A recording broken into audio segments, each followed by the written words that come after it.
Any Bharat 24 এক বিশেষ বাতৰিলৈ মই উদয়ন নাথে সকলোকে স্বাগতম জনাইছো। এক খুবই দুখ লগা ঘটনা সংঘটিত হৈছে বঙাইগাঁও জিলাৰ মানিকপুৰ উন্নয়ন খণ্ডৰ অন্তৰ্গত যি 2 নং নোয়াপাৰাৰ যি পথাৰ বিশাল পথাৰ এখন আসলতে লগতে এই 2 নং নোয়াপাৰাৰ লগতে ৰাস্তাৰ হেতু পাৰে আছে ডুমপাৰা।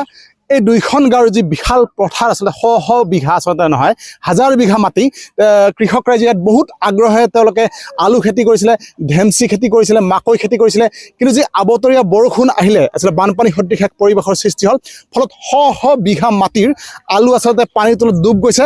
গতিকে আপোনালোকে পিছত দেখি আছে, মোৰ লগত থকা কেমেৰা পাৰ্চনক দেখুৱাব অনুৰোধ জনাইছোঁ।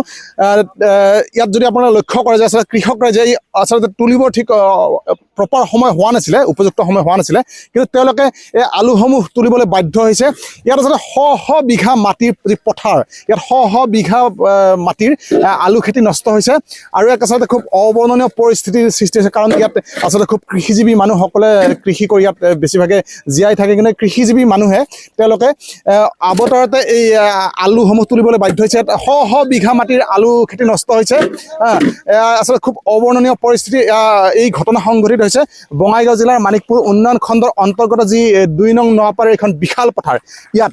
আৰু আচলতে ইয়াত খুব আচলতে তেওঁলোকে খুব এক চিন্তিত হৈছে যে তেওঁলোকে কি কৰিব যদি খেতিসমূহ নষ্ট হয়। গতিকে মোৰ লগত আছে এই গাঁওখনৰ এজন কৃষক। কি ক'ব আপুনি যি পৰিস্থিতি সৃষ্টি হৈছে? হয়, নমস্কাৰ। এয়া মানিকপুৰ উন্নয়ন খণ্ডৰ অন্তৰ্গত 2 নং নোয়াপাৰা গাঁও, 2 নম্বৰ নোয়াপাৰা ৰাজহ গাঁও, আমাৰ লগতে আছে ডমপাৰা ৰাজহ গাঁও। ইয়াত মোটামুটি আপোনাৰ 2খন গাঁও মিলি হাজাৰ বিঘা মাটি দুখীয়া কৃষক ৰাইজে আলু খেতি কৰিছিলে, ধেমচি খেতি কৰিছিলে। কিন্তু অবতৰীয়া বানে আমাৰ সম্পূৰ্ণ আলু খেতি আৰু মাকৈ খেতি প্লাছ যিখিনি ধেমচি খেতি আছিল পানীৰ তলত যা গৈছে।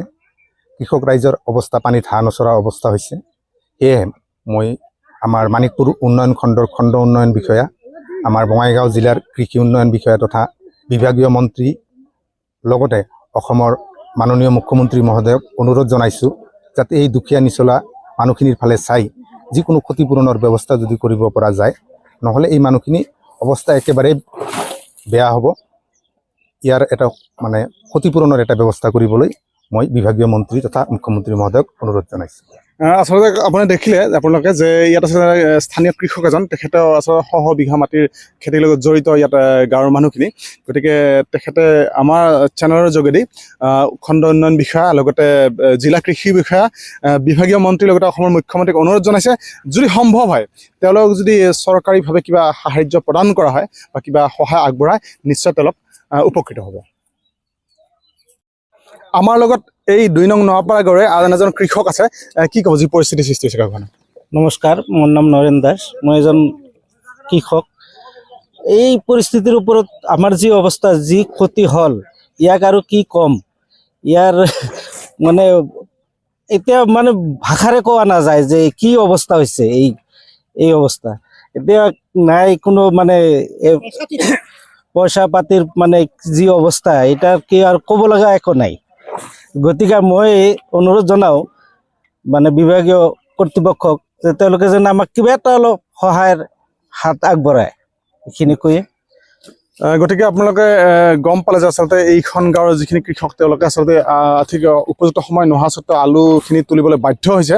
তেওঁলোকে আচলতে যুদ্ধ গতিৰে ক্ষিপ্ৰ গতিৰে এই বতৰত খেতিত কাম কৰিবলৈ বাধ্য হৈছে।